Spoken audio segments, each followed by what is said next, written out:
Shabbat Shalom. Asher bacharbanu mikol ha'amim. For you have chosen us from among all the nations. Never has a phrase caused so much anger and resentment and been so completely misunderstood. We have been lambasted for a couple thousand years for the arrogance of saying God chose us. Oh, you think you're the chosen people. You think you're so special.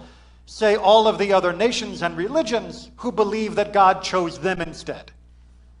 Understand the underlying irony. Those who have tried to deny us our, in quote, chosenness have done so because they wanted to wear the mantle of being God's true elect.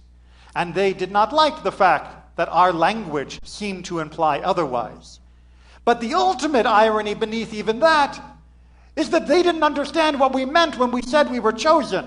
They indeed have chosen an arrogant understanding for themselves, but we did not. Because when we say, Asher b'chabanu mikol ha'amim, v'natan lanu et Torato, we explain what we mean by God choosing us.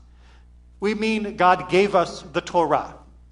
It is not that God chose us the way one might choose the most beautiful dog in the shelter, or the way that one might choose the most amazing car in the parking lot, because it is the best and most perfect one.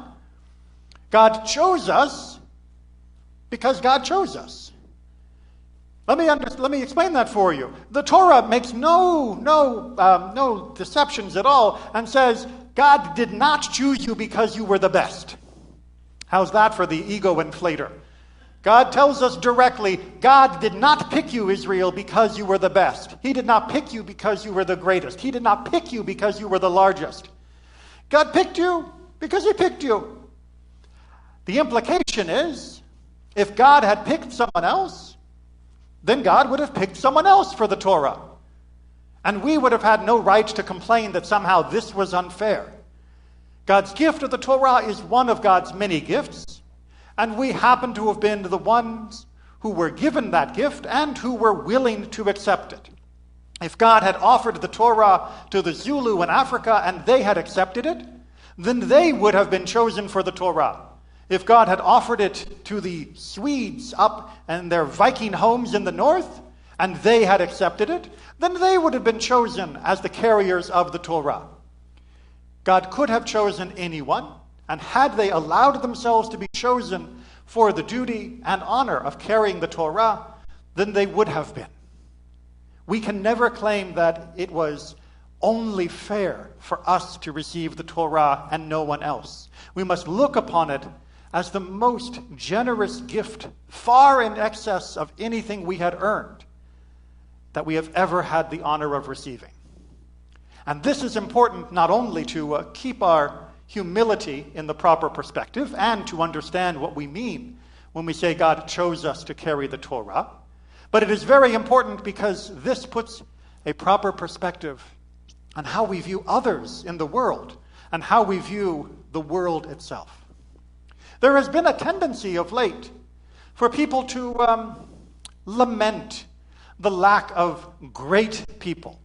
Indeed, there are many who look at history and say history was forged by, and pardon the sexism of the old term, great men. That there were people of outstanding character and caliber, and they, by will to power, forged ahead, bringing the world along with them, like the wake behind a massive battleship.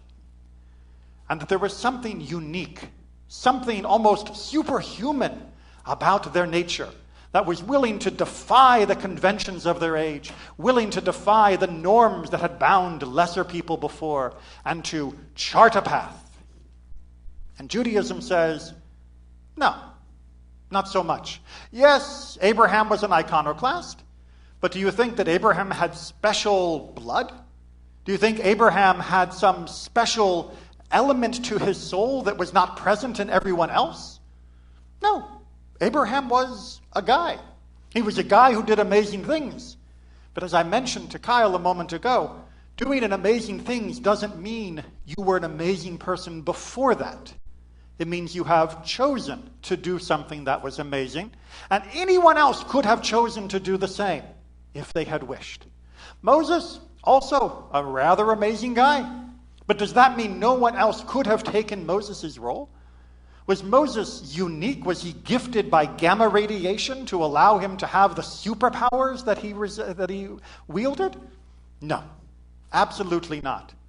And indeed, we have seen in the last 15, 20 years a rising, steady chant towards the idea that is the opposite of this. I, like many of you, I'm sure, have enjoyed the Marvel superhero cycles. I've enjoyed, well, some of the Star Wars movies and more of the TV shows. I've enjoyed a lot of the thrillers and a lot of the adventure movies that have been out.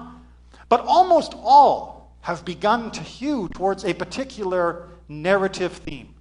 That there is a hero, capital H, and that hero, he or she, is being held back by the police chief that doesn't know how to get things done, the police chief who's being too political, by the Senate in the Galactic Republic, by the accords of the world trying to rein in the superheroes from, not blowing up the world, and that the real heroes need to push through this, and we should let them, because they are better than us. They have been gifted. They have been chosen to carry this burden, and we should be grateful that they carry that burden for us and not interfere in the matters of the mighty. It's a very subtle line, but it is becoming pervasive. And it is exceptionally corrosive because it tells us that if you're not one of the super, if you're not one of the elite, if you are not the cop who really understands what's going on, then you know what? You don't really matter. Punch in, punch out, do what you're supposed to do, but there is a cream of the crop above you. That are the ones who really matter and the ones who really decide, and we should let them. Judaism says no. Yes, we have Abrahams, and yes, we have Moseses, but even Abraham and Moses have to answer to the nation. They have to answer to the people. Yes, we have had greats that have done wonderful things, but if they wanted to persuade us to do something as a people, they had to persuade us to do something as a people. The argument from authority, the argument that they were beyond us, cuts no mustard. In fact, it is said that Rabbi Meir, one of the greatest sages of our entire people, his argumentation was so refined, his ability to analyze and take a position contrary to yours was so superior that his colleagues could not keep up with him. They could not understand all of the steps of his reasoning. He was a genius in the greatest sense of that word, and so, of course, when it came time to decide matters of law, they ignored him. Because he was too great. We couldn't understand what you were saying, and even though we know you're brilliant, if we can't understand it, how are we supposed to vote on it? If we can't understand it, how are we supposed to implement it?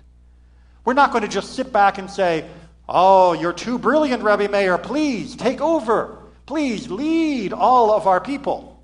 No, Rabbi Meir, bring it down a notch. And when we understand what you're saying, then we can debate it. And if we think you're right, we'll vote. And if we think you're wrong, we'll vote against it. And indeed, that is the way that our tradition developed. Right now, we are all blessed to also be part of a great democracy in this country. And if you haven't already picked up on the undertones of what I am saying, you must vote. You cannot leave the leadership of this country, of your community, or of any part of humanity which you are a part of, to those that you think are better than you, to those who you think are wiser than you, to those who you think are greater than you, or, God forbid, to those who think they should not be bound by the rules that govern the rest of us. Democracy is the greatest expression of the Jewish value that we have all been chosen to live. We have all been chosen to be part of this creation. Everyone we saw in our Torah reading today, from those that were great people to those that were anonymous people, all deserved to be on that page, and all deserved to be recorded for who they were and how they lived. This is the ultimate democratization of all of creation. But it only works if people actually show up. Again, one of Kyle's greatest virtues is simply showing up and doing the work and participating, even if you're not sure, even if you think others are better, even if you think that someone else can do a better job without your interference. You must still show up. It is our duty. It is what we have been chosen for. It is what will allow us to carry forward this generation to the next, and that to the next, and so on, as we continue to make this world less and less about suffering and more about the beauty and love that God has given us. Shabbat Shalom.